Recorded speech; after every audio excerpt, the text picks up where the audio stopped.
I love that when it goes to C major. It's radical. You could say that Beethoven is breaking the law of his time.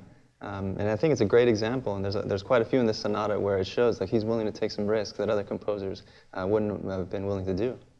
Guido, you're a wonderful musician. We went to school together, but now you're working as a lawyer in LA. That's right. So tell me about laws. How do laws get formed? Well, I think they all start off as cultural norms. For example, people were, for a long time, happy to be ruled by a king. You know, they were happy to be ruled by decree and to have a nobility and that kind of thing. And along comes the Founding Fathers with this Declaration of Independence, which is a radical document. It says, no, we want to take down that system. We want a government of the people, by the people, for the people, so that everybody can pursue their own freedom. And you always need some kind of a leader, some kind of a visionary, somebody who comes along to show the people that there's a better way, that there's a different way. And then if the people react to it, well, then the law has no choice but to change. And that's exactly what happened with Beethoven.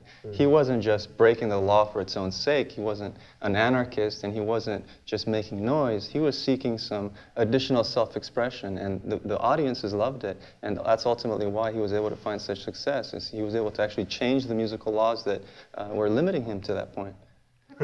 So how is it that now we're looking back and we know what's come? We know Schoenberg, we know the pop music of today, we know so many things.